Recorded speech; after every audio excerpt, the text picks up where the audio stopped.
नमस्कार मित्रों, स्वागत है तमारू अमारी यूट्यूब चैनल में। मित्रों, पीएम किसान योजना के प्रधानमंत्री किसान सम्मान निधि नो आगामी રૂપિયા 2000 નો 19મો હપ્તો મેળવવા માટે ખેડૂતો માટે ફાર્મર રજિસ્ટ્રી ફરજિયાત કરી દેવામાં આવેલી છે।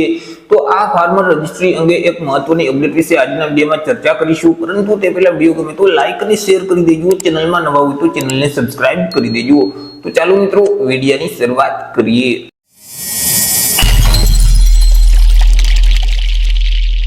मित्रों, गुजरातना खेडूतो के जे खेडूतो पीएम किसान योजना એટલે કે પ્રધાનમંત્રી કિસાન સન્માન નિધિ યોજનાના લાભાર્થીઓ છે તેના માટે ખેડૂત નોંધણી એટલે કે ફાર્મર રજિસ્ટ્રી ફરજિયાત કરવામાં આવેલી છે।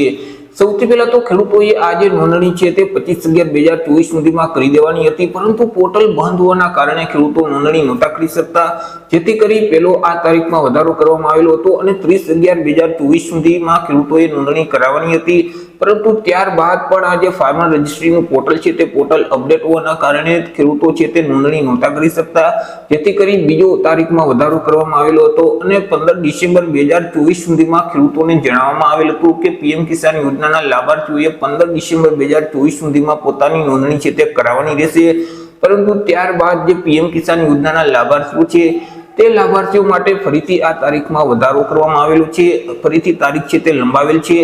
હવે ખેડૂતો છે તે 31 ડિસેમ્બર 2024 સુધી પોતાની નોંધણી છે તે કરાવી શકશે અને મિત્રો જે 1 જાન્યુઆરી 2025 છે તે તારીખથી ખેડૂતો માટે ફરજિયાત ફાર્મર રજિસ્ટ્રી અમલી કરી દેવામાં આવશે।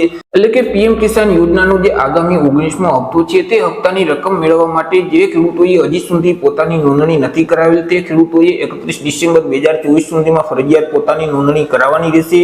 જો 31 ડિસેમ્બર 2024 સુધીમાં ખેડૂત નોંધણી નહીં કરાવે તો આગામી હપ્તાની રકમ છે તે મળવાપાત્ર થતી નથી। મિત્રો, અહીં ખેડૂતો છે તે પોતે પોતાની જાતે પોર્ટલ પર જઈ નોંધણી કરાવી શકશે અથવા તો ગ્રામ પંચાયત ખાતે જે વીસીઈ ઓપરેટર બેસતા હોય છે તેમની પાસે જઈ અને વિનામૂલ્યે નોંધણી છે તે કરાવી શકશે। મિત્રો, અહીં જે ખેડૂતોએ હજી સુધી નોંધણી નથી કરાવેલ તેવા ખેડૂતો 31 ડિસેમ્બર 2024 સુધી નોંધણી કરાવી શકશે, તો તેઓને આગામી 19મા હપ્તાની રકમ મળવાપાત્ર થશે।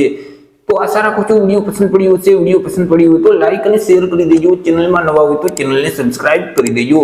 ફરી મળીશું એક નવા ટોપિક સાથે એક નવા વિડીયોમાં। અત્યાર સુધી જય હિન્દ, વંદે માતરમ।